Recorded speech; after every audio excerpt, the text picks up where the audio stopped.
Bonjour à toutes et à tous, bienvenue sur Jazzy le podcast du site d'histoire-géographie de l'Académie de Mayotte.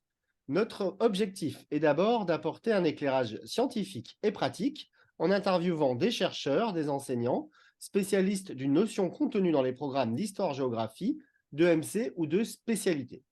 Jazzy le podcast, c'est ensuite le moyen pour notre discipline, dans une région géographiquement éloignée des grandes institutions scientifiques et culturelles, de garder une mémoire des entretiens donnés par les spécialistes. Jazzy le podcast se veut enfin un instrument d'auto-formation professionnelle conçu comme un écho des stages organisés dans le cadre du plan académique de formation. Aujourd'hui, nous avons l'immense honneur de recevoir Pascal Horry. Pascal Horry, vous êtes donc agrégé, docteur en histoire. Vous avez créé le département d'histoire de la nouvelle université de Versailles-Saint-Quentin-en-Yvelines, qui est aujourd'hui associé à Paris-Saclay, avant d'intégrer la Sorbonne, Paris 1, dont vous êtes aujourd'hui professeur émérite. Vous êtes l'auteur d'une cinquantaine d'ouvrages, principalement en histoire culturelle et en histoire politique, voire au croisement des deux. Vous avez été élu à l'Académie française.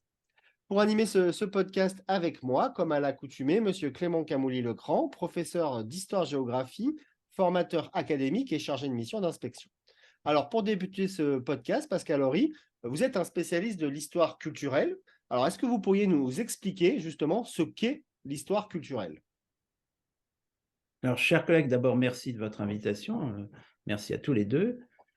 L'histoire culturelle, c'est une notion qui s'est précisée, au fond, assez récemment. En tout cas, pour les historiens, c'est assez récent. Je dirais, il y a 50, 60 ans, hein. Le terme se cherchait.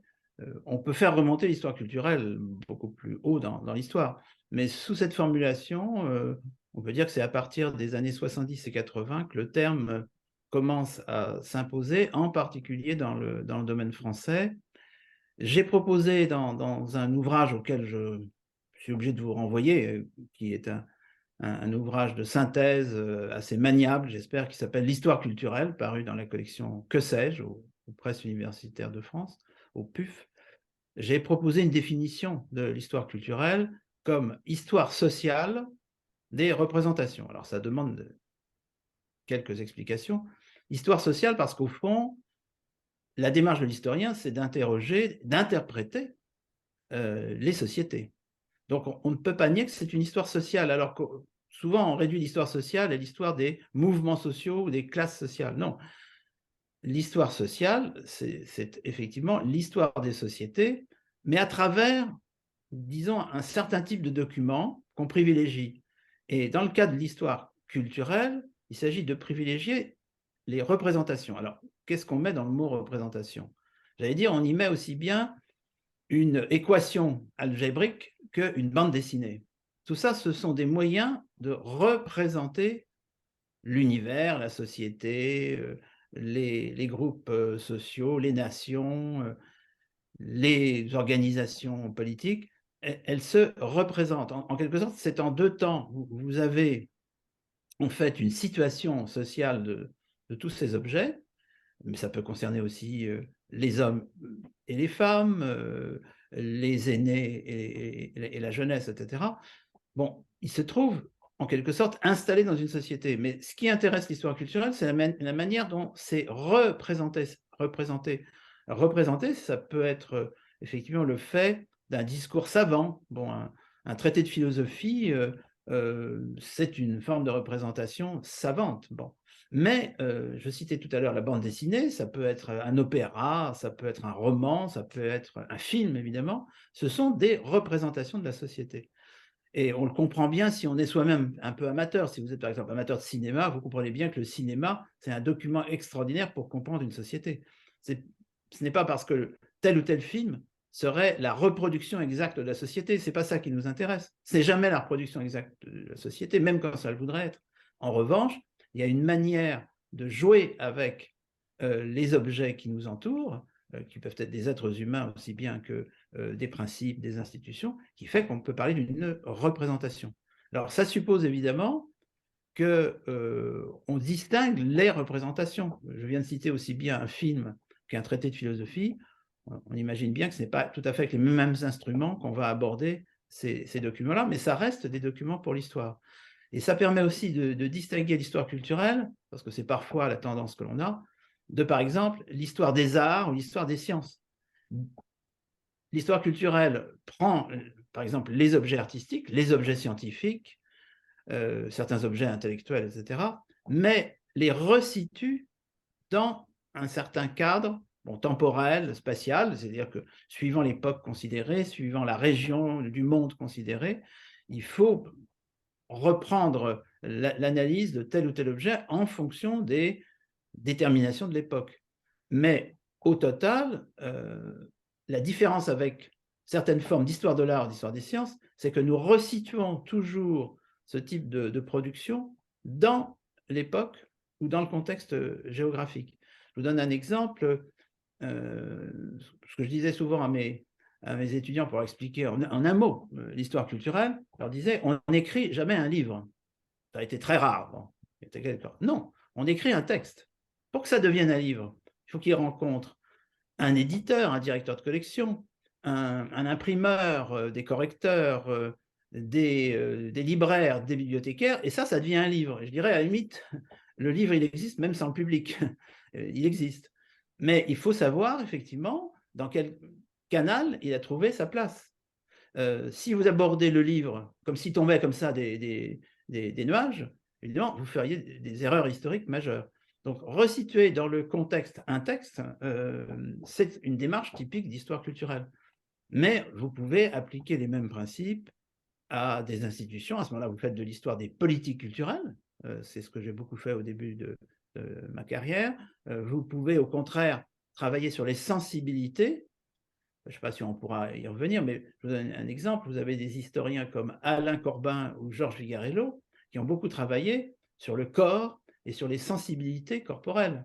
En d'autres termes, Alain Corbin, par exemple, le livre qui l'a fait connaître, qui s'appelle Le miasme et la jonquille, ça consistait à dire, je vais faire l'histoire des sensibilités olfactives, donc des sensibilités qui sont liées à l'odorat à une certaine époque. Un programme comme ça, quand il est sorti il y a une cinquantaine d'années, ça pouvait faire rire, on pouvait se dire, mais c'est même pas faisable. Or, il a démontré, Corbin, que d'abord c'était un programme légitime, tout aussi sérieux que bien d'autres questions, parce que le changement de sensibilité en matière de sens, vue, ouïe, odorat, toucher, etc., ce sont des vraies questions. Et d'autre part, il y a des documents. Il y a évidemment des documents. Et c'est la même chose pour les enquêtes de Vigarello, Georges Vigarello, qui a beaucoup travaillé sur l'évolution du corps aux différentes époques. Le corps est complètement déterminé par certaines conditions économiques, sociales, politiques. Alors c'est vrai, pour terminer là-dessus, que l'histoire culturelle, elle mobilise les autres histoires. C'est-à-dire qu'on a besoin, pour répondre à certaines questions culturelles, de savoir quel est l'état de l'économie, l'état des groupes sociaux, l'état de la technologie, ça c'est absolument évident. D'une certaine façon, l'histoire culturelle, c'est toujours quelque part une histoire de la technologie de la communication. Là, nous sommes en train d'utiliser ce qu'on pourrait appeler un podcast ou une vidéo. Il est évident que ce n'est pas pour dire exactement la même chose que si nous étions au coin du feu à 15 à discuter, mais même du même sujet. Parce que les conditions de technologie de la communication ne seraient pas les mêmes. Ça, c'est un réflexe d'histoire culturelle. Donc, en histoire culturelle, à la limite, il n'y a rien d'absolu, il n'y a que du, peut-on dire, relatif, en tous les cas, il n'y a que des mises en relation. Et c'est pour ça que l'histoire culturelle, c'est souvent une histoire de la communication. Hein. Ça a pu être à une certaine époque une histoire de la presse, une histoire de la télévision, de la radio, etc. Parce que l'état technologique de la communication, ça détermine très largement le contenu. Le contenu est évidemment modifié par le contenant. Merci beaucoup pour cette première réponse. Pour poursuivre justement sur l'histoire culturelle, est-ce que vous pourriez nous rappeler quelles sont déjà ses origines et aujourd'hui, est-ce que vous pourriez nous parler justement de recherches actuelles qui portent sur l'histoire culturelle? Alors, sous divers noms, quand elle se cherchait au XIXe siècle, l'histoire culturelle était assez liée à l'expérience allemande, la Kulturgeschichte. Quand c'est passé en France, L'héritage remontait, lui, au siècle des Lumières, même à des textes de Voltaire, par exemple, ou Diderot, et on parlait plutôt de l'histoire de la civilisation. Kultur, civilisation, en fait, c'est assez proche entre les Allemands et les Français au XVIIIe, au XIXe. Et puis, peu à peu, après la Seconde Guerre mondiale, s'est installée en France ce qu'on a appelé l'école des Annales, bon, qui a été une vraie révolution historiographique, et qui avait réservé un domaine à ce qu'elle appelait l'histoire des mentalités, qui annonçait un peu l'histoire culturelle actuelle, l'histoire des mentalités. Sauf que le terme de mentalité est un terme faible, hein, quand même assez faible, susceptible d'interprétation un peu vague. C'est pour ça que j'insiste beaucoup sur représentation, qui est un terme presque un petit peu plus durci pour que ce soit clair, qu'on sache de quoi on parle. Donc la notion d'histoire des mentalités s'est peu à peu effacée au profit d'histoire culturelle, et on trouve effectivement en anglais cultural history, etc. Vous avez aussi ce qu'on appelle les cultural studies dans le monde anglo-saxon, mais qui sont un petit peu en marge de notre démarche, puisqu'elles sont quand même très liées à un projet politique de déconstruction, ce qui n'est pas vraiment notre intention au départ. Alors, j'ai cité tout à l'heure Alain Corbin, Georges Vigarello, dans l'espace français, du côté de l'histoire des sensibilités. On pourrait citer en histoire de l'Antiquité, parmi les Français, François Hartog, qui a beaucoup travaillé sur la manière dont les Grecs de l'Antiquité se représentaient l'étranger. Et comment, évidemment, la manière dont vous parlez de l'étranger, ça dit beaucoup de choses sur vous, en retour. Bon. François Hartog, un exemple. Pour l'histoire médiévale, vous avez un homme extrêmement populaire, actuellement, depuis quelques décennies en France, qui est Michel Pastoureau. Michel Pastoureau, c'est un homme qui a travaillé sur le symbolique. Il a travaillé sur les allégories, il a travaillé sur l'héraldique, c'est-à-dire la science des blasons. Alors ça peut paraître très technique, puis en fait non, parce que c'est devenu quoi? C'est devenu le plus grand spécialiste mondial de l'histoire des couleurs. Vous pourriez dire, mais quel intérêt? Mais c'est absolument fondamental. Par exemple, c'est Pastoureau qui démontre que le bleu, c'est une invention du Moyen-Âge. Il n'y a pas de perception du bleu dans l'Antiquité classique. Ça paraît étonnant. Ben oui, c'est pourtant comme ça. Et donc, pourquoi le bleu? Ben, ça s'explique en principe sur le plan religieux. Savoir pourquoi telle ou telle couleur ont été les couleurs de référence de l'Empire romain, puis du Saint-Empire germanique. Par exemple, les Romains, leurs couleurs de référence sont le noir, le rouge et le blanc. Et ça s'explique, ça a des conséquences. Bref, on pourrait multiplier les exemples. Moi, je vous renvoie aux travaux de Michel Pastoureau, qui sont tout simplement histoire du bleu, histoire du noir, histoire du jaune. Bon. Pour la période dite moderne, 16e, 17e, 18e siècle, effectivement, Alain Corbin est un bel exemple. Si on s'approche du 19e, du 20e, Dominique Khalifa, récemment disparu malheureusement, en fait partie. L'Américain Robert Darnton est un beau représentant aux États-Unis de cette sensibilité. Et puis, j'ai signalé tout à l'heure l'importance de l'histoire culturelle du corps. Georges Vigarello en fait effectivement partie. Et pour vous donner un exemple, c'est en France, c'est pas aux États-Unis, c'est vraiment en France qu'est née la première synthèse sur l'histoire du corps, dans une perspective culturaliste. Je vous donne un exemple à titre personnel. J'ai travaillé sur l'histoire de l'invention du bronzage. On peut se dire, bon, c'est quand même bizarre, et puis ça n'a aucun intérêt, mais il faut vraiment ne pas avoir réfléchi pour penser que c'est sans intérêt. C'est une révolution culturelle que de décider en Europe, en Occident, dans les années 1920 pour être précis, de passer en l'espace de 20 ans de la phobie du soleil, il ne s'agit surtout pas de s'exposer au soleil, d'avoir des coups de soleil, etc. Il ne s'agit même pas d'être roux, c'est assez mal vu, à l'obsession du soleil. Au contraire, il faut s'exposer au soleil.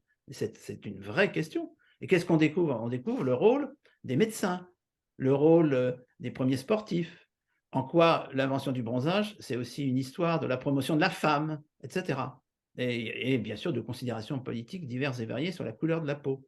Donc voilà pourquoi j'avais testé il y a quelques années cette enquête sur l'invention du bronzage. Ce n'est pas le bronzage, c'est pourquoi à un certain moment on invente ça. Et j'ai appliqué ça dans l'ouvrage qui s'appelle L'histoire du corps, dirigé par Alain Corbin, Georges Vigarello, déjà cité, et puis Jean-Jacques Courtine, qui est paru il y a déjà quelques années aux éditions du Seuil, Histoire du corps. J'avais en charge une partie qui s'appelait le corps ordinaire, et j'avais eu l'occasion de revenir sur la question du bronzage, et puis d'appliquer les mêmes grilles d'analyse à quoi? Eh bien, à l'extraordinaire explosion depuis les années 1970 du piercing ou du perçage, si vous voulez, et du tatouage. C'est vraiment vertigineux. Ce sont de vraies questions de société. Voilà. Donc, la piste de l'histoire culturelle du corps est une des pistes les plus intéressantes qui soient. Merci à vous encore une fois pour cette réponse. Alors, on change, enfin, on change. Oui, on change quand même de thématique. Une référence à un ouvrage que j'ai lu de vous, Qu'est-ce qu'une nation? Dans cet ouvrage, est-ce que vous pourriez nous expliquer rapidement justement ce qui fait nation? Et est-ce que vous pourriez aussi expliquer pourquoi vous avez rajouté une histoire mondiale au titre de votre ouvrage? Merci de faire le choix de ce livre. D'abord parce que c'est le résultat de 40 années de séminaires, d'enquêtes, de cours aussi, à la Sorbonne, à Sciences Po Paris, à l'École des hautes études. Et j'y accorde une certaine importance. Bon, et puis il a été sans doute assez remarqué, d'autant plus que vous comprenez bien que se poser la question de savoir ce que c'est qu'une nation, c'est extrêmement d'actualité. Je partais d'ailleurs du constat que dans ma jeunesse, lointaine, très lointaine, dans les années 68 par exemple, la nation était au 36e dessous. Hein. La nation, c'était le passé, c'était le mal puisque ça générait le nationalisme, et puis de façon plus sophistiquée, la nation, c'était une mystification. C'est-à-dire que la réalité était économique et sociale, il y avait une superstructure, comme on disait à l'époque, qui était la nation, qui était destinée à noyer le poisson, quoi. Et évidemment, ces trois affirmations, il n'en reste rien au moment où on parle, mais rien du tout. Parce que tout ce système-là s'est effondré. La nation n'était pas le passé, c'était déjà le présent. Par exemple, quand on disait décolonisation, il fallait dire mouvement de libération nationale. Hein, le Vietnam, l'Algérie, vous aviez le mot national, FLN, Front de libération nationale. Donc c'était déjà le présent. Évidemment, ça n'avait jamais été seulement le passé. Et c'est devenu plus que jamais le présent, avec la chute du mur de Berlin, l'effondrement du monde soviétique, etc. Regardez l'Asie centrale, où vous aviez des républiques soviétiques parfois assez artificielles, qui sont aujourd'hui des États souverains indépendants, qui mettent en avant la nation ouzbek, la nation turkmène, etc. Bon. Pourquoi est-ce que ce serait le mal? Le mal, c'est la manière dont le nationalisme s'est emparé de la nation. Mais la nation, ça vient de la gauche. La nation, grosso modo, ça se cristallise entre le XVIe et XVIIIe siècle dans une philosophie générale humaniste et libérale contre les systèmes monarchiques anciens. Et enfin, mystification, ben, non. Les sociétés politiques, et toutes les sociétés ont une dimension politique. Les sociétés politiques ont besoin de valeurs, de principes, de représentations, on rejoint l'histoire culturelle, et bien entendu que c'est construit. Hein, parce que le grand argument contre la nation consiste à dire, mais tout ça c'est construit, sous-entendu c'est artificiel. Mais tout système politique est construit. Et l'internation, c'est drôlement construit. L'idée qu'il y a quelque chose de mondial et de mondialiste, c'est complètement construit. La nation n'est pas plus ni moins construite que toutes les hypothèses sur lesquelles se fonde la politique d'aujourd'hui comme d'hier et sans doute de demain. C'est de la construction.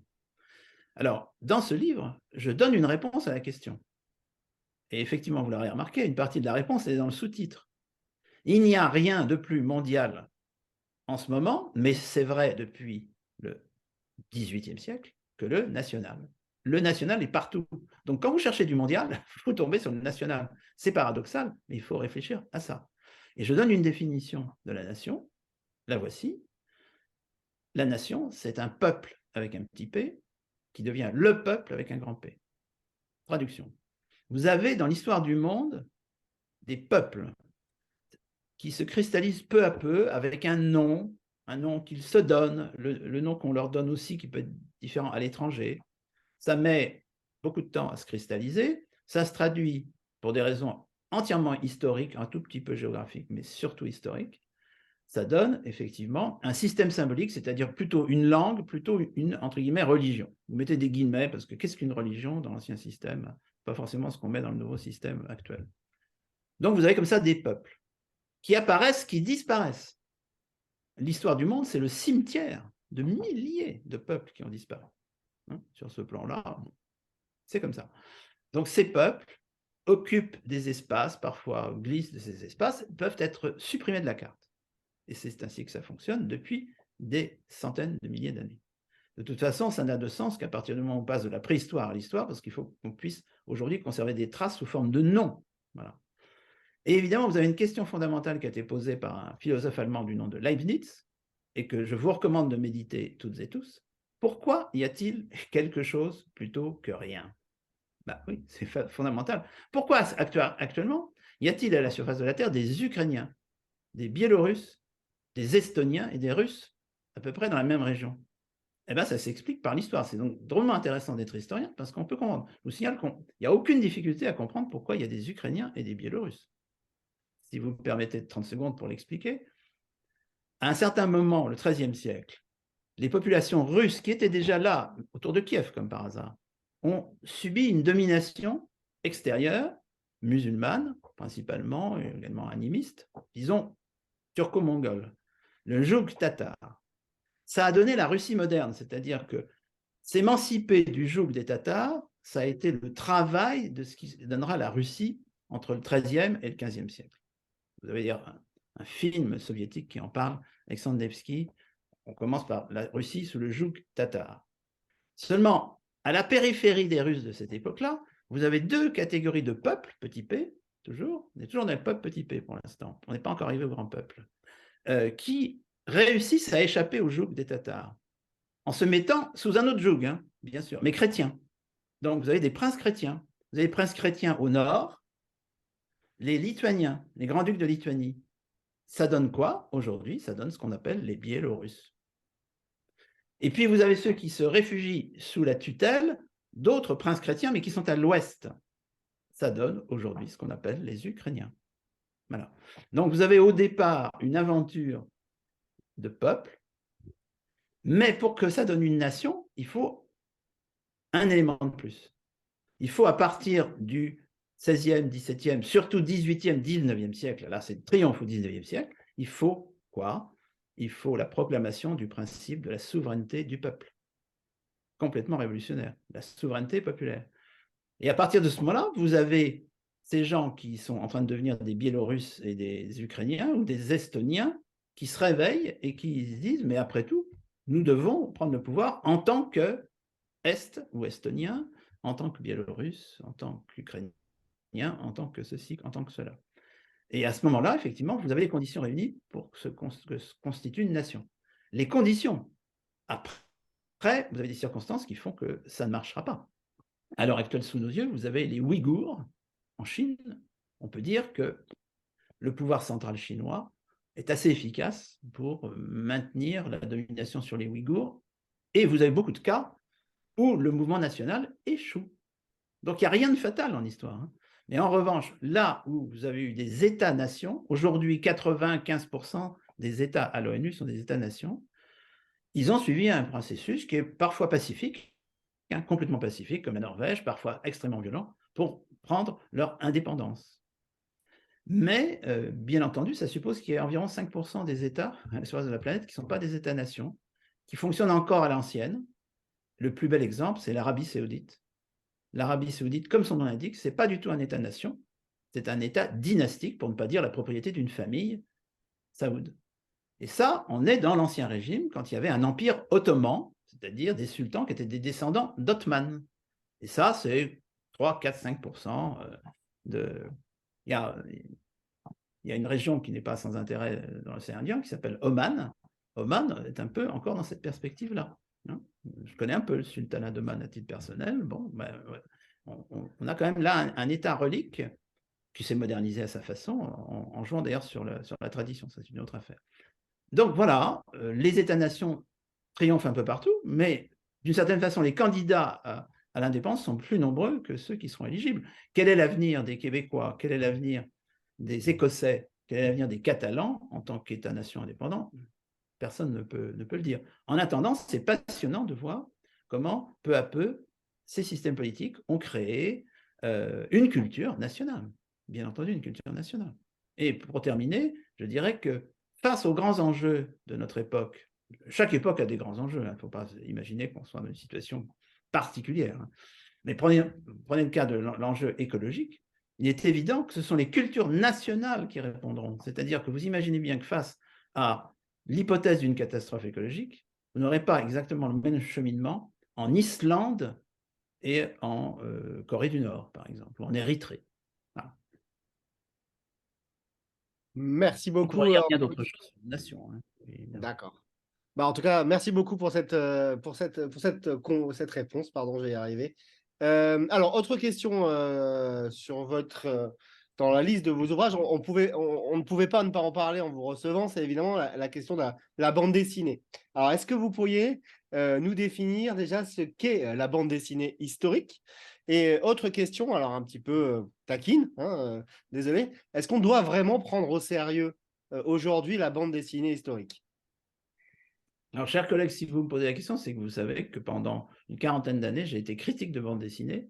Je viens Pour ça. d'arrêter parce qu'il y a des générations plus jeunes qui font ça aussi bien, voire mieux que moi. Donc, mais je préside encore un jury de bande dessinée, je me tiens au courant. Et effectivement, j'ai été parmi les premiers historiens qui ont pris au sérieux la bande dessinée, mais qui ont pris au sérieux tout simplement toutes les formes de représentation. On est toujours je vous l'ai d'ailleurs dit à plusieurs reprises déjà en citant la bande dessinée dans la définition de l'histoire culturelle, toutes les formes de représentation. Quand on a commencé à prendre au sérieux le cinéma, c'était souvent considéré comme assez grotesque, bon, bizarre, scandaleux, décadent. La bande dessinée est une forme d'expression plus récente dans sa légitimation que le cinéma. D'ailleurs, j'ai beaucoup travaillé sur les processus de légitimation. Aujourd'hui, dans le domaine de la bande dessinée, de la BDphilie, on parle du 9e art, sur le modèle de 7e art pour le cinéma. Donc c'est très intéressant de voir comment on construit en cascade, comme ça, des processus de légitimation. J'y ai participé, mais à la limite, ce qui m'intéressait le plus, c'était encore moins la bande dessinée que la prise au sérieux progressive de la bande dessinée. Évidemment, j'ai eu beaucoup d'étudiants qui ont été attirés par des objets tels que le jazz, le rock, les jeux vidéo, la bande dessinée que je leur proposais, parce qu'il n'y avait pas beaucoup de collègues au départ. Maintenant, ça devient presque mode. Hein. Donc la bande dessinée est un système de représentation à succès, où la France joue un rôle important, avec une école franco-belge et une école française qui a marqué les pays étrangers.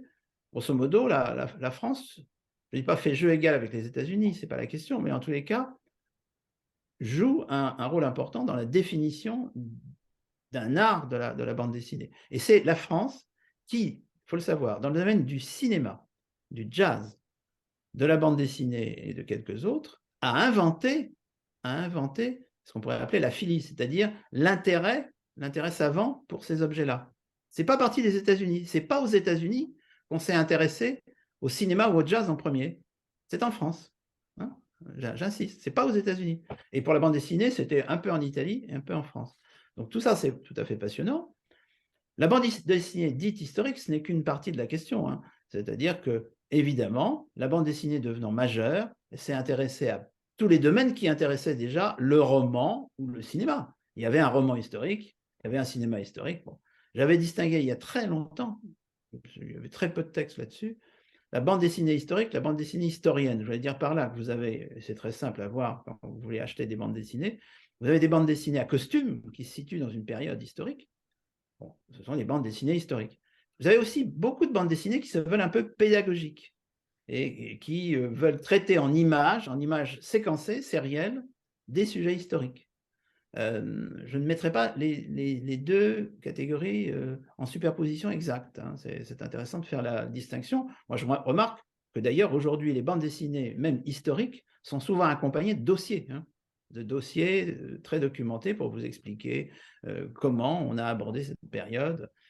Et franchement, comme la bande dessinée est devenue majeure, un art aussi majeur que la peinture ou le cinématographe, aujourd'hui, elle aborde toutes les formes qu'on peut connaître, par exemple, au cinéma ou dans la photographie. Pendant très longtemps, comme la bande dessinée était supposée être un art mineur, vous n'aviez pas en bande dessinée d'autobiographie, vous n'aviez pas en bande dessinée de reportage, par exemple. Aujourd'hui, vous avez toute une tradition de la bande dessinée de reportage, vous avez une énorme production de bande dessinée autobiographique, et il faut reconnaître, avec des résultats souvent extraordinaires. Vous avez évidemment toute l'inégalité qu'on connaît dans toutes les autres formes d'art, mais on peut dire que là, il y a un type de public qui intéresse d'ailleurs de plus en plus les collègues. Hein. Il y a toute une école de jeunes collègues, enfin jeunes par rapport à moi, donc qui ont 30, 40, 50 ans, donc très jeunes par rapport à moi, qui sont d'excellents critiques de bande dessinée sur plusieurs sites. Hein. Voilà, alors il y aurait beaucoup de choses à dire sur les auteurs les plus intéressants. On sait qu'il y a des auteurs qui sont obsédés par l'histoire, comme Jacques Tardy, par exemple, mais je vous signale quelqu'un comme Jean Arambat et quelqu'un comme Jean Dittard, qui sont d'excellents dessinateurs, d'une part, me semble-t-il, et qui, par ailleurs, ont une sensibilité historique très fine. Dans le cas de Dittard, ça va même très loin, parce que en fonction de ses albums, il change de style graphique pour s'adapter à la période et à l'objet qu'il traite. Dittard vient de sortir un album incroyable qui s'appelle #J'accuse sur l'affaire Dreyfus. Et quand vous l'ouvrez d'une certaine façon, vous tombez sur une sorte d'ordinateur noir et blanc. C'est du steampunk, si vous voulez. C'est-à-dire que on voit une télévision de l'époque, une vidéo de l'époque avec Émile Zola, Dreyfus ou Drummond qui répondent à des interviews. Tout ça en noir et blanc, très bien dessiné, très bien documenté. Ça s'appelle #J'accuse. Voilà. Donc, il y a une imagination aujourd'hui des auteurs de bande dessinée qui est assez réjouissante, ce qui veut dire aussi, pour aller contre les considérations pessimistes, que le fait que ceux qui n'avaient aucun crédit au départ, tel point qu'au départ, la bande dessinée n'avait pas de nom. Je vous rappelle qu'en français, le mot bande dessinée ne s'impose qu'au début des années 50. Vous imaginez, c'est très récent. Hein, on ne parle pratiquement pas de bande dessinée avant la Seconde Guerre mondiale. Il y a d'autres termes, y compris les petits Mickey, les illustrés. Mais bon. Donc, c'est dire à quel point on part de très bas.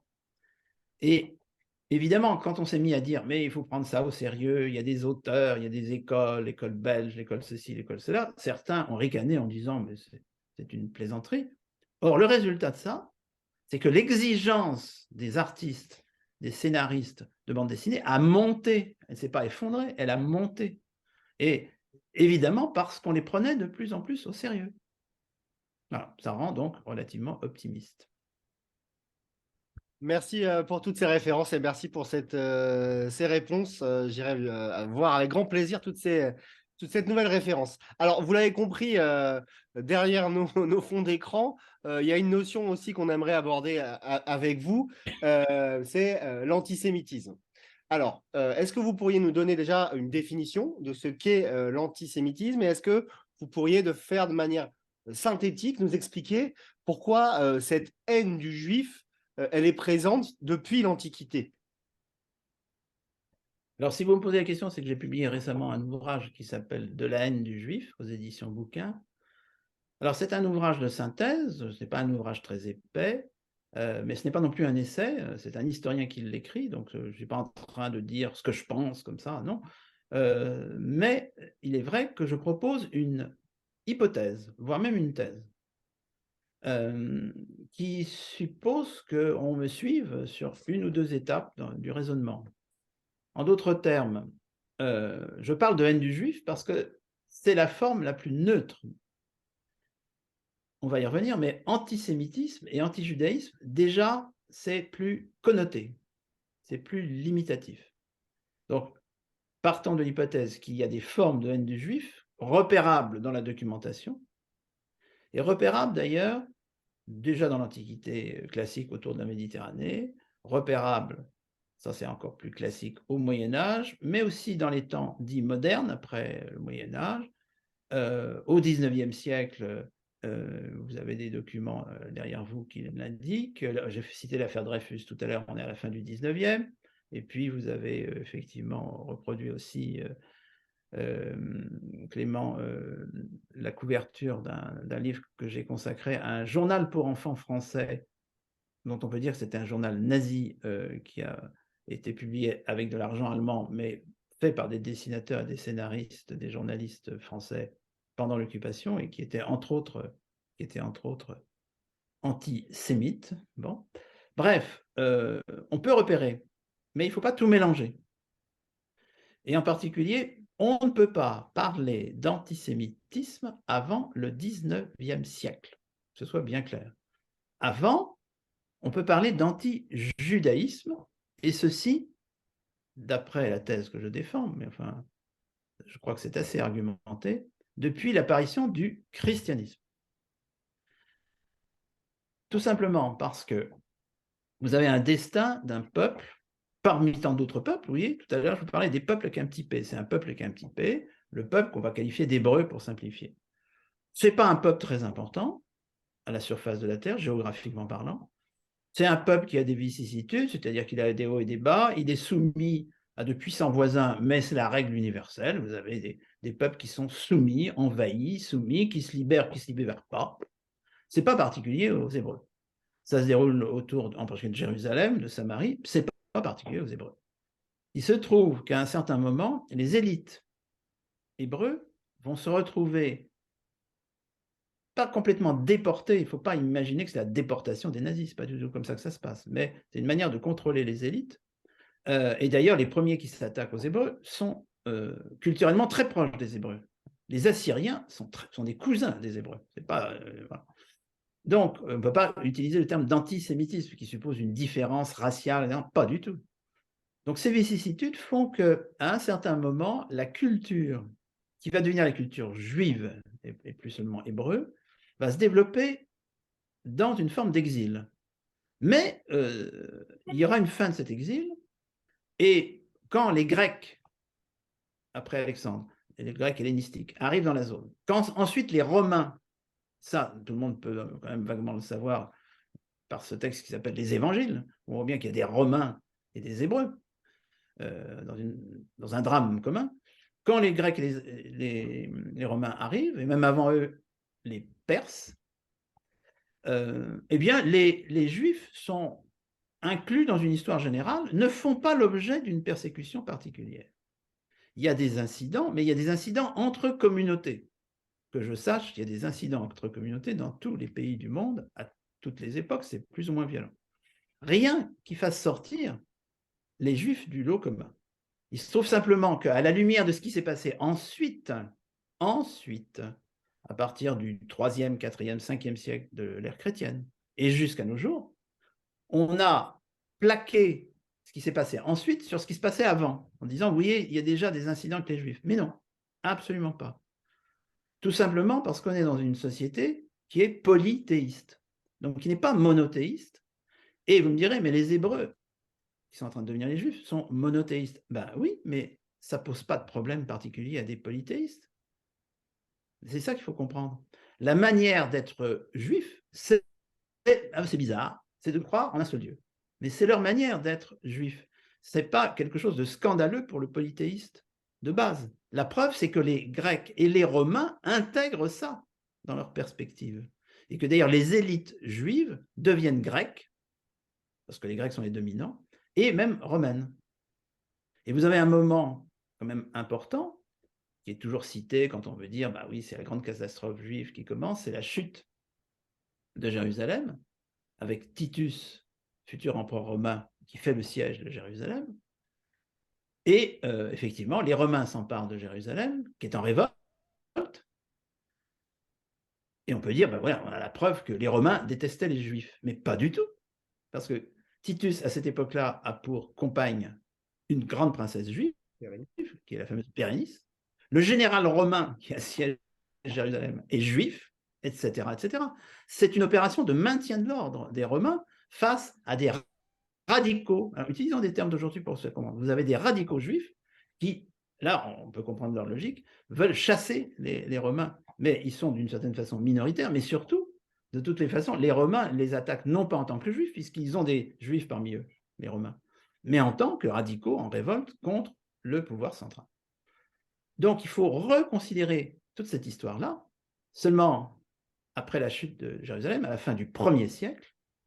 Qu'est-ce qui émerge à l'horizon? Quelque chose de radicalement nouveau, de révolutionnaire, qui s'appelle le christianisme. Et là, tout a changé. C'est parce qu'il y a le christianisme et qu'il y a aussi l'enfant du christianisme, j'insiste, l'enfant du christianisme, qui s'appelle l'islam, quelques siècles plus tard. C'est à partir de ce moment-là que les relations avec les Juifs deviennent compliquées, précisément à cause de la proximité et non pas de l'éloignement.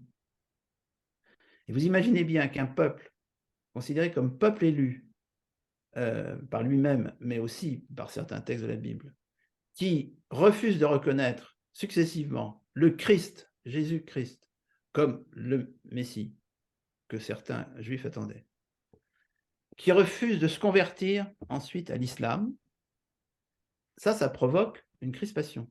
C'est-à-dire que vous avez successivement, autour de saint Paul, qui est juif, et qui est, on peut le dire, le principal créateur du christianisme, Paul de Tarse, saint Paul. Vous avez, plusieurs siècles plus tard, autour de Mahomet, vous avez ce réflexe consistant à dire, eh bien maintenant, convertissez-vous, devenez chrétien, et quelques siècles plus tard, eh bien maintenant, convertissez-vous, devenez musulman, puisque c'est ça le sens de l'histoire. Vous, les juifs, vous devriez le comprendre. Et patatras, qu'est-ce qui se passe? Les juifs n'acceptent pas en majorité. Les juifs, en majorité, en grande majorité, ne se convertissent pas au christianisme. Les tribus bédouines de Médine et des environs en Arabie ne se convertissent pas au prophète. Et là, ça devient compliqué. Et donc, bien entendu, à travers les siècles, vous aurez des moments où des princes chrétiens ou des princes musulmans seront plus bienveillants à l'égard des juifs que d'autres. Mais dans l'ensemble, les juifs seront mis à l'écart des sociétés chrétiennes et à l'écart des sociétés musulmanes, parce qu'il y a toute une légende sur le fait que ça se serait mieux passé en général. Ce qui est vrai, c'est que par exemple, quand les Espagnols chassent les juifs, à la fin du Moyen-Âge, ce qui est une date essentielle, entraînant d'ailleurs le fait que certains juifs restent de manière secrète en Espagne, les Maranes, mais quand les princes chrétiens chassent les juifs d'Espagne et du Portugal, etc., de la péninsule ibérique, c'est l'Empire ottoman qui en récupère une bonne partie, pour des raisons politiques évidentes. C'est-à-dire que l'Empire ottoman considère que c'est toujours bien d'avoir des savants, des ingénieurs, des artisans de qualité, et que si ces imbéciles de chrétiens les chassent, ben nous, les Turcs, nous allons les récupérer. Bon, c'est de la géopolitique. Sauf qu'à un certain moment, ça peut se passer très mal pour les Juifs si le prince adopte un raisonnement profondément hostile aux Juifs. On est là dans l'anti-judaïsme. C'est une question religieuse. Et là, on va passer à l'antisémitisme au XIXe siècle en Occident. Pourquoi? Parce que, en effet, le regard sur les Juifs est en train de changer. Il a changé grâce aux protestants. C'est un peu compliqué parce que Luther lui-même a reproduit dans un premier temps le même itinéraire que saint Paul ou que Mahomet, c'est-à-dire il tend la main aux Juifs, les Juifs ne la saisissent pas, et Luther termine très anti-juif. Mais progressivement, les protestants plutôt calvinistes vont, au contraire, entrer dans une logique de tolérance et de reconnaissance à l'égard des Juifs. Donc, les choses commencent à s'améliorer pour les Juifs en Occident. Ça commence aux Pays-Bas, ça se répand à l'Angleterre, donc 16e siècle Pays-Bas, 17e siècle Angleterre, 18e siècle États-Unis, la France, la Révolution française. Tout paraît aller dans la bonne direction. Eh bien non, parce que à partir du moment où s'éloigne la référence à la religion, où la société est de moins en moins religieuse, mais de plus en plus séculière, vous avez une sécularisation de la question juive.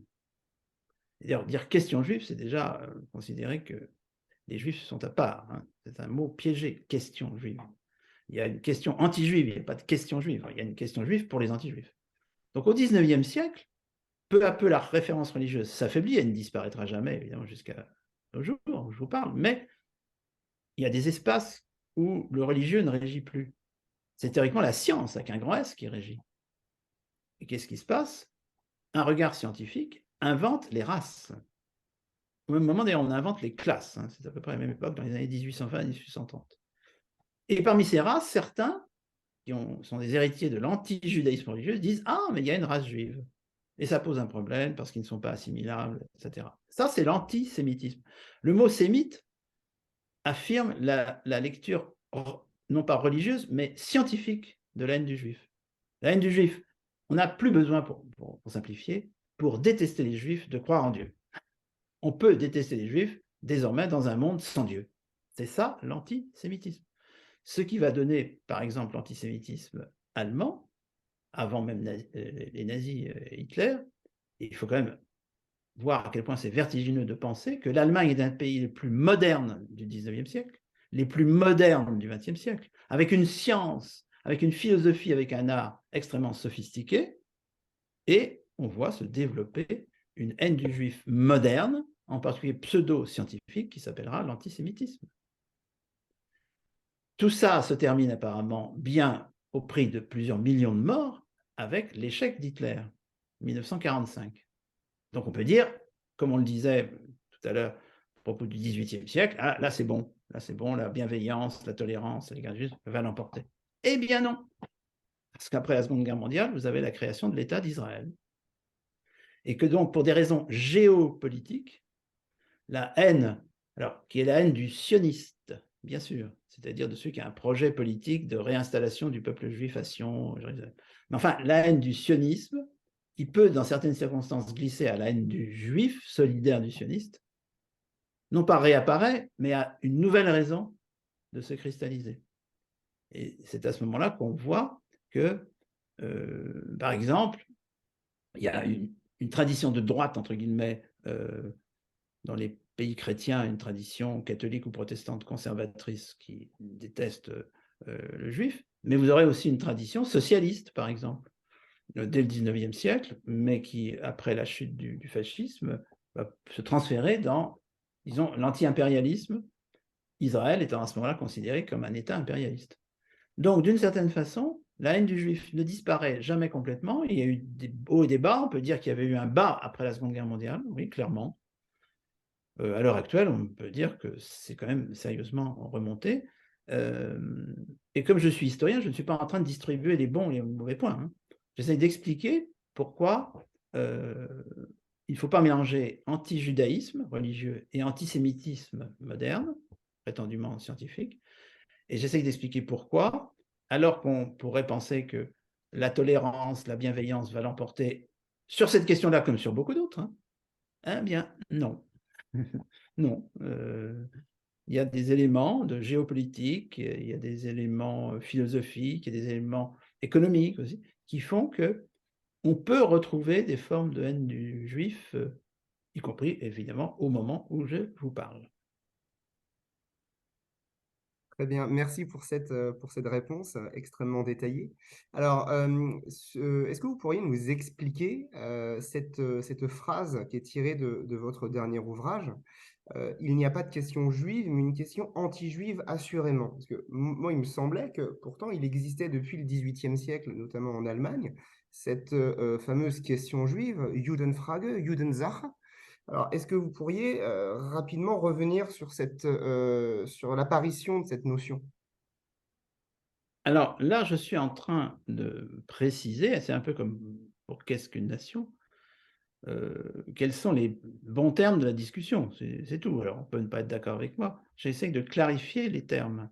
De même que j'ai proposé une définition de la nation ou de l'histoire culturelle, je voudrais dire que la notion même de question juive est orientée.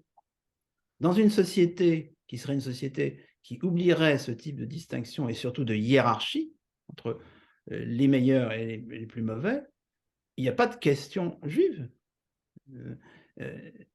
Il n'y a une question que si on considère que c'est une question. C'est-à-dire que voilà, les juifs ne seraient pas tout à fait comme les autres. Et j'insiste sur le fait qu'on ne peut entrer dans cette logique-là que quand il y a le christianisme et secondairement l'islam. Avant ça, non. D'ailleurs, la contre-épreuve de ça, c'est qu'il existe quand même des communautés juives qui ont été assez peu nombreuses, assez fragiles, etc., dans le monde hindouiste et dans le monde chinois. Il n'y a pas, à proprement parler, de question juive dans la tradition chinoise, la tradition hindouiste. Pour simplifier, la distinction, il ne s'agit pas de dire qu'il n'y a pas de distinction, mais la distinction qui n'est pas que religieuse, qui est rituelle. D'ailleurs, la religion, vous savez, avant le christianisme et donc l'islam, la religion, c'est une affaire simplement de rite. Ce n'est pas une affaire de dogme. Penser que la religion, c'est une affaire de dogme, c'est un raisonnement moderne, chrétien, islamique. Dans l'ancien système polythéiste, l'époque des Romains, des Grecs, c'est une affaire de rite. C'est pour ça que les chrétiens ont des problèmes, parce qu'ils ne veulent pas jouer le jeu des rites. Hein. Donc, dans ces systèmes-là, il ne peut pas y avoir de questions juives. Il y a des questions quand le système se heurte, bute contre un mur, qui est le refus des juifs de se convertir. C'est ça la question. Donc c'est orienté de dire qu'il y a une question. En revanche, on pourrait se dire, mince, pourquoi à travers les siècles, la haine du juif, c'est pour ça que je parle du mot haine du juif, judéophobie, pourquoi est-ce que la haine du juif est présente et parfois même rebondit alors qu'on croit qu'elle est presque éteinte? C'est ça la vraie question. Parce que question juif, c'est un raisonnement, je vais dire, anti-juif, inconscient, peut-être inconscient, mais c'est anti-juif. Est-ce qu'il y a une question des roues? Vous voyez, est-ce que les roues, c'est une question, dire qu'il y a une question des roues, ou une question des chats, quand on persécutait les chats, c'est un raisonnement anti-chat, c'est un raisonnement anti-roue. On peut dire, ah, les roues, ça me pose une question. Très bien. Alors, merci pour cette réponse. Autre question, est-ce que vous pouvez nous expliquer ce que c'est que et j'utilise des guillemets, le complot juif? Et d'où vient ce cliché du juif avide d'argent? Quelles sont les bases historiques de ce cliché qui a malheureusement la dent dure? Oui, jusqu'à aujourd'hui, bien sûr. Donc, ça c'est typiquement de l'histoire culturelle. C'est-à-dire que vous avez un stock de représentations, par exemple le juif en rapport avec l'argent, ou le complot juif, dans lequel on puise, suivant les époques, on réactive ça, mais on l'a en stock depuis des siècles. Alors, le rapport du juif avec l'argent, il n'existe pas, il n'est pas spécifique dans l'Antiquité polythéiste. J'y reviens toujours. Ça commence à devenir une question, justement, quand les chrétiens arrivent au pouvoir et qu'ils interdisent, alors progressivement, plus violemment. C'est très intéressant de voir ce qui se passe au IVe siècle de notre ère, dans l'Empire romain, ce qui se passe au tout début du Moyen-Âge, par exemple, dans l'Espagne des Visigoths. On voit des mesures qui sont prises pour interdire aux Juifs, alors c'est variable, hein, suivant les époques, parfois on revient en arrière, interdire aux Juifs de travailler la terre, par exemple. Et on leur réserve les activités détestables qui, d'un point de vue en particulier chrétien, sont la manipulation de l'argent, la manipulation du taux d'intérêt, etc. Donc, les Juifs n'ont pas le choix, se retrouvent petits usuriers la plupart du temps dans les villages, pas forcément très aimés puisqu'ils ont la charge de prêter avec des taux d'intérêt, des taux d'usure. Et puis, peu à peu, avec la modernité, ça va devenir la banque Rothschild, si vous voulez. Mais c'est évidemment lié à des contraintes qui pèsent dans les mondes chrétiens et aussi avec des variantes dans les mondes musulmans sur les juifs, qui sont réservés à certaines activités. Vous avez en France un personnage qui est très, non pas populaire, mais en tous les cas très connu des érudits, des spécialistes du Moyen-Âge, de tous les grands penseurs juifs, tous le connaissent, qui s'appelle Rachi, qui est un penseur du Talmud juif du royaume de France. On est en plein Moyen-Âge. Qu'est-ce qu'il est, Rachi? Il est vigneron, parce que c'est encore possible. Encore quelque temps, ça sera interdit d'être juif et vigneron. Voilà. Donc, peu à peu, vous avez des systèmes d'exclusion qui s'imposent. Et évidemment, c'est coup double parce que d'abord, on les exclut d'une bonne partie de la vie de société et en plus, on les rend impopulaires puisque ce sont eux qui prêtent de l'argent. D'ailleurs, régulièrement, les princes chrétiens les mettent en prison, les brûlent, les expulsent, récupèrent leurs biens et puis les font revenir quelque temps plus tard parce qu'ils sont quand même utiles, comme banquiers, etc., comme médecins aussi. Hein. Médecins.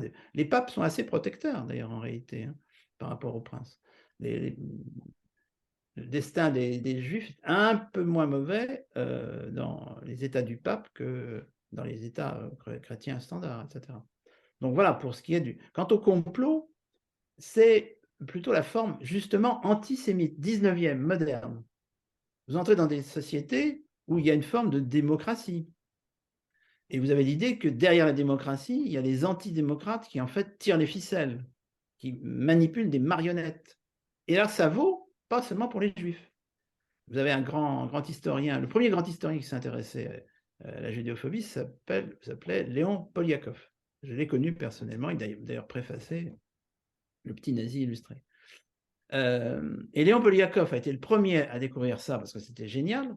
Les arguments qu'on utilisait contre les Juifs, l'argument du complot, où ils tirent les ficelles derrière, ça avait d'ailleurs d'abord été testé contre les Jésuites. Dans le siècle des Lumières, les Jésuites sont détestés par ce qu'on appelle les philosophes parce que ils dépendent directement du pape. Et certains princes détestent les jésuites parce que ça pose un vrai problème politique que d'avoir un prince étranger, le pape, qui a ses fidèles serviteurs, la personne des jésuites. Très présent dans la modernité aussi. Donc, on teste contre les jésuites, qui seront expulsés à la fin du XVIIIe siècle de beaucoup de principautés, même interdits, etc. On teste contre eux des arguments qu'on va utiliser peu de temps après contre les francs-maçons et finalement les juifs. Et c'est très intéressant de voir comment on récupère, maintenant on n'a plus besoin de récupérer la question des jésuites, on fait des francs-maçons qui sont en train de se constituer comme une sorte de contre-église, les remplaçants des jésuites, donc des personnages qui, dans l'ombre, tirent les ficelles, et on y ajoutera les juifs dès l'époque de la Révolution française. Ce qui fait que le complot juif va devenir une constante. Et ce qui est très intéressant, c'est que ça va devenir une constante, pas simplement dans le monde catholique, peu moins dans le monde protestant, justement, mais dans le monde des chrétiens orientaux, des orthodoxes aussi, et que le grand faux antisémite qui s'appelle les protocoles des sages de Sion a été rédigé par des Russes, avec une tradition russe de la haine du juif et de l'antijudaïsme, en effet, qui devient de l'antisémitisme. Et quand ce grand faux du complot anti-juif, un texte qui raconte une histoire fausse sur laquelle les juifs dirigent le monde, ce qui est une manière fantasmée de parler de la constitution du mouvement sioniste, ça c'est autre chose, pour la création d'un État qui sera finalement l'État d'Israël. Les protocoles des sages de Sion vont être traduits en arabe, dans les années 1920, en Égypte, par un chrétien copte, qui donc évidemment est branché sur l'antijudaïsme chrétien, mais qui traduit ça en arabe. Et à qui est-ce que ça va servir? Aux frères musulmans, dont je vous rappelle qu'ils naissent dans les années 20 en Égypte. Et aujourd'hui, la charte du Hamas fait des références explicites à ce texte. Il y a eu des protestations en s'adressant au Hamas en disant, écoutez, supprimez de vos manifestes antisionistes, ça c'est une autre affaire, supprimez les références au protocole des sages de Sion, elles n'ont pas été supprimées. Donc le complot juif fonctionne à plein, bien entendu. Très bien, merci beaucoup. Alors, une question qui revient souvent dans la bouche des élèves en troisième et en terminale, une question qui peut sembler assez évidente, mais qui pourtant ne l'est pas. Qu'est-ce qu'ils avaient, les nazis, contre les juifs? Pourquoi Hitler détestait-il les juifs en particulier? Alors, il faut préciser une chose qui est surprenante pour beaucoup de personnes, c'est qu'il n'y a pas un lien originel entre le fascisme et l'antisémitisme. Le fascisme, c'est une forme de populisme. J'ai consacré un livre au populisme, etc., et un livre au fascisme. C'est, disons, un renouvellement de l'idéologie de droite au contact de la modernité politique et en particulier de la souveraineté populaire. Chez Mussolini, qui vient de l'extrême gauche, il faut le rappeler, chez Mussolini en Italie, effectivement, le peuple, il popolo d'Italia, c'est vraiment la référence majeure. Le leader autoritaire, voire même totalitaire, puisque le mot apparaît sous Mussolini à l'époque, dans les années 20, peut se référer non seulement à ce peuple, mais aussi aux ennemis du peuple, qui sont généralement les étrangers, là éventuellement les francs-maçons d'ailleurs, mais pas forcément les juifs. En Italie, il n'y a pas au départ une dimension anti-juive dans le fascisme italien. La preuve, c'est que le premier intellectuel fasciste de l'histoire est une femme d'abord, Margareta Sarfati, et elle est juive. Troisièmement, c'est la maîtresse de Mussolini. On a calculé d'ailleurs que dans le parti fasciste italien, le parti national fasciste, PNF, il y avait proportionnellement beaucoup de juifs, plus que leur proportion dans la société. Tout simplement parce qu'effectivement, en voie d'intégration, d'ouverture extérieure, beaucoup de juifs italiens se sont révélés des patriotes particulièrement zélés. Bon.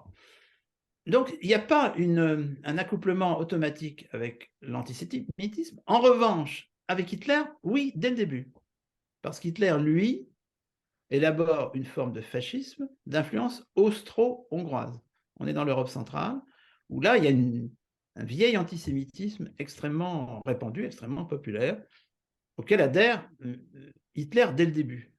Et qu'est-ce qui va se passer d'ailleurs? C'est que le rapprochement entre Hitler et Mussolini se traduira par le ralliement de Mussolini à l'antisémitisme d'Hitler. Tout simplement parce que quand Hitler prend le pouvoir, 10 ans après Mussolini, n'oublions pas que le premier c'est Mussolini, et qu'il est le seul leader fasciste au pouvoir pendant 10 ans.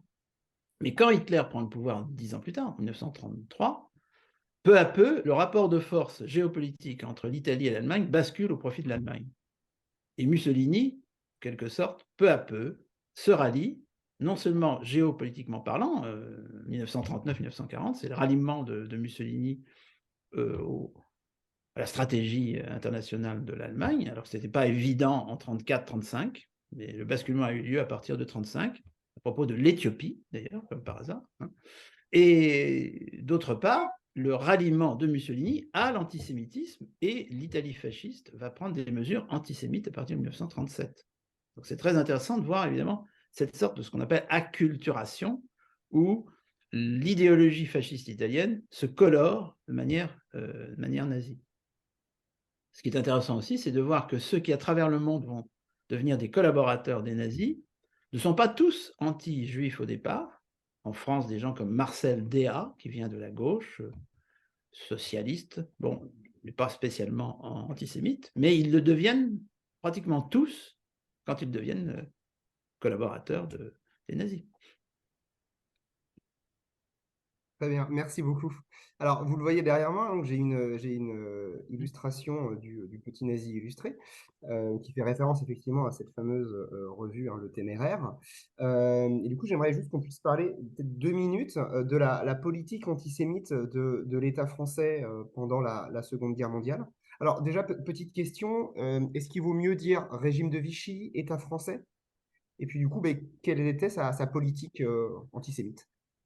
Je n'hésite pas à dire régime de Vichy parce qu'il n'y a pas d'ambiguïté, puisque l'État français, il existe depuis qu'il y a un État. Les historiens discutent pour savoir s'il y a un État au Moyen-Âge, mais certains disent oui, il faut parler d'État, même si le terme n'est pas toujours utilisé à l'époque, mais nous, historiens, nous acceptons de dire qu'il y a un État à l'époque de Charles V, de Louis XI, de François Ier. Donc, État français, c'est très ambigu, tandis que, même si c'était le nom officiel du régime de Vichy.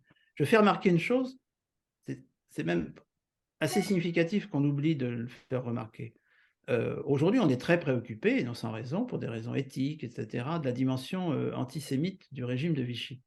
Mais il ne faut pas oublier que, fondamentalement, le régime de Vichy, c'est d'abord une dictature, et qu'il faut la prendre et le prendre comme une dictature. C'est très intéressant de voir qu'à ce moment-là, puisqu'on se pose beaucoup la question de savoir si les Français n'ont pas été un peu complaisants, aveugles à l'égard de la persécution des Juifs, d'accord, mais il faut aussi se poser plus fondamentalement la question de l'éventuel ralliement d'une partie de la société française à une dictature, bon, qui manifeste son caractère autoritaire de multiples façons, et pas simplement dans la persécution contre les Juifs.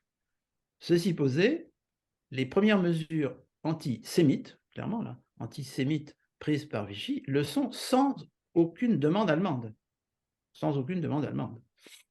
Les Allemands occupant la zone nord vont appliquer des règles spécifiques en zone nord, mais quand il s'agit de considérer les lois et règlements de l'État français, il n'y a pas de demande allemande au départ.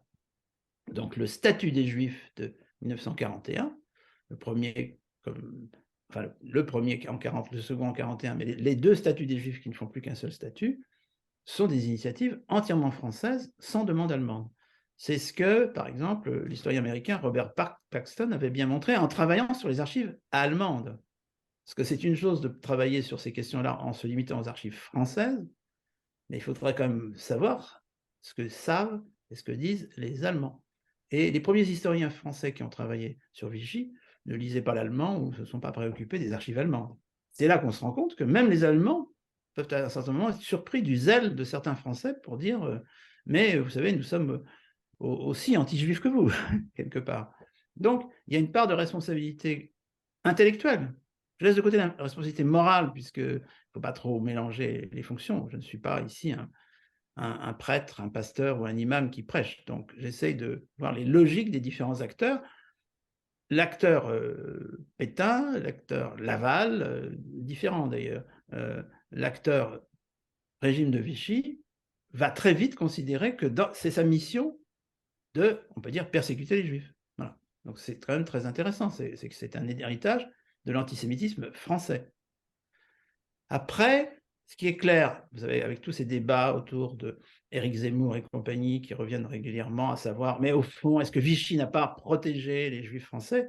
Ce qui est clair, c'est que entre 1940 et 1944, le statut réel, c'est pas seulement le statut avec un grand S, le texte de loi, mais le statut des Juifs se dégrade de façon continue, tout simplement parce que là, les Allemands qui deviennent les vrais maîtres du jeu, disons, en France, à partir de la fin de l'année 42, le régime de Vichy n'a pratiquement plus d'armes pour s'opposer, le voudrait-il, aux Allemands. Donc il est clair que, puisque les Allemands sont en train de se radicaliser dans ce qui devient clairement l'extermination des Juifs, ça va laisser des traces en France. Mais par ailleurs, le plus important, me semble-t-il, c'est que, en effet, il y a une volonté de Vichy de distinguer le statut des Juifs étrangers et des Juifs nationaux. Pourquoi? Pas forcément par bienveillance, même si évidemment le fait que, par exemple, un Juif ait été ancien combattant de 14-18 et de 39-40 puisse jouer un rôle. Pétain était par définition très proche des anciens combattants. Il savait bien qu'il y avait des anciens combattants juifs en 14-18, couronnés de médailles, etc. Donc ça pouvait jouer. Mais surtout, on peut dire que cette distinction entre les nationaux et les étrangers correspondait assez bien au nationalisme de Vichy, explique que le pourcentage des Juifs français ait été plus élevé que celui des Juifs étrangers quand il s'est agi de comptabiliser de manière sinistre les morts après la Seconde Guerre mondiale. Mais ça ne veut pas dire que, insensiblement, Vichy n'était pas en train de se radicaliser. Il est clair qu'en 1944, dans les 6 derniers mois de Vichy, c'est la formule fasciste qui l'emporte. Le régime de Pétain n'est pas du tout fasciste en 1940, mais pas du tout. C'est une dictature de droite, c'est pas le fascisme. Le fascisme, c'est très différent. C'est plutôt Franco, à la limite, que Hitler, bon, ou l'amiral Horthy en Hongrie. Simplement, la fascisation du régime, le caractère de plus en plus autoritaire, policier, répressif, la milice, etc., du régime, va faire des Juifs des victimes toutes désignées. Mais au moment où le débarquement a lieu, le processus qui aurait peut-être abouti à des formes d'extermination n'est pas poussé encore assez loin. Et en effet, les Juifs français ont été non pas protégés, mais moins victimes que les Juifs étrangers de la persécution, qu'elle soit française ou allemande, relayée par les Français, étant bien entendu que, au fond, reste la grave question qui est entièrement morale, hein, parce que les juristes n'ont rien à en dire, au fond. Et les historiens doivent simplement donner les pièces du procès, mais ne sont pas des juges. Je vais insister là-dessus. Nous ne sommes pas des juges. Il est clair que ce qui a contribué à troubler profondément l'esprit public, à rendre impopulaire d'ailleurs une bonne partie de la politique antisémite, les rapports des préfets, etc., montrent bien que plus on persécute les Juifs, plus quand même il y a une partie de la population qui va même aller jusqu'à les protéger. En tous les cas, regimbe, il faut le savoir. Mais on est vraiment plus qu'au seuil de la morale, on est en plein dans la morale, quand effectivement, et ça a été la grande découverte des années 70-80, le chagrin de la pitié, Paxton et compagnie, les films, les études, les débats, les procès, les scandales d'Arquette-Pellepoix. Bon, la France a été obsédée par ça pendant 30 ans. Hein. Après avoir mis ça un peu à l'écart, elle a été obsédée par cette question. Donc, on ne peut pas dire que oui, encore aujourd'hui, c'est tabou. Mais non, c'était obsessionnel. Je peux en témoigner, j'étais dedans jusqu'au cou. Hein. Mais ce que l'on constate, c'est que le trouble de l'esprit public, il est lié au fait qu'une partie de la persécution allemande a été confiée aux Français. Or ça, d'une certaine façon, les historiens peuvent le comprendre en disant, écoutez, c'est une tutelle, c'est une hégémonie, vous avez une domination, et ça se fait assez souvent, vous avez la puissance étrangère qui domine et qui demande aux forces de l'ordre de la puissance dominée d'exécuter les basses œuvres Ce n'est pas propre à Vichy. Sauf que vous imaginez bien qu'en plein XXe siècle et maintenant en plein XXIe siècle, apprendre ou découvrir ou se rendre compte que lors d'une rafle, entre autres d'enfants, mais pas seulement d'enfants, de vieillards, de femmes, des rafles comme celle du Veldiv, mais il y en a eu d'autres, ce sont les policiers et divers gendarmes français qui arrêtent, alors que c'est une initiative allemande. Ça, c'est évidemment très troublant. Mais c'est troublant d'un point de vue éthique. Hein. Très bien, merci beaucoup. Alors, on approche de la fin de notre heure d'entretien. Si je peux me permettre de vous poser une dernière question. Vous, l'historien de l'histoire culturelle, justement, comment est-ce que le cinéma, les arts, la culture en général ont traité justement de la politique juive du régime de Vichy durant et après la Seconde Guerre mondiale? Ben, le cinéma français a mis du temps à intégrer cette dimension-là. D'abord parce que la question juive n'était pas centrale dans ces films-là, c'était plutôt l'affrontement résistant-collabo. Voilà. Ça existe dès la Libération, il ne faut pas croire qu'il n'y a rien. Mais effectivement, dans une perspective qui est plutôt d'idéalisation de la résistance.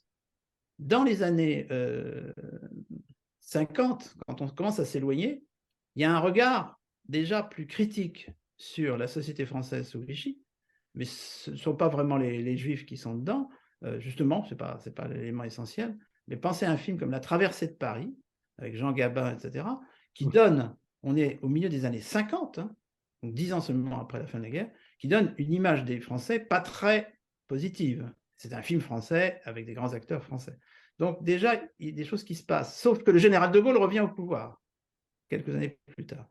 Et jusqu'au départ du général de Gaulle, pour simplifier, on peut dire que c'est une image idéalisée de la résistance qui est mise en avant, même si le général de Gaulle était le premier à considérer que la France n'avait pas été massivement résistante, qu'il y avait eu beaucoup de résistance, certes.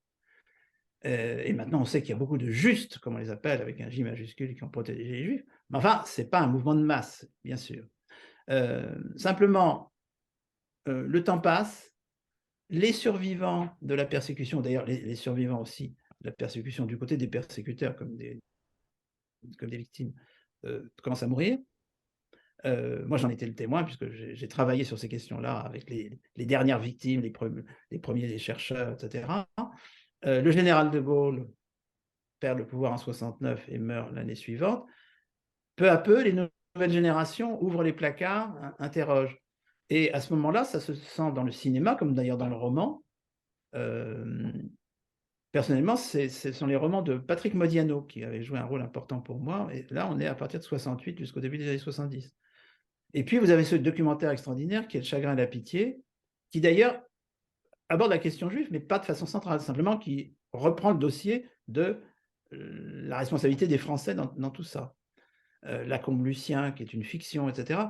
Et progressivement, on peut dire que les années 70, les années 80 du cinéma français sont très préoccupés, là, pour le coup, de ces questions-là, avec des traitements variables, mais je pense qu'au total, avec le recul, là, nous sommes en 2022, on peut dire que sous forme de documentaire, comme sous forme de fiction, ces questions-là ont été abordées avec des sensibilités variées, hein, évidemment.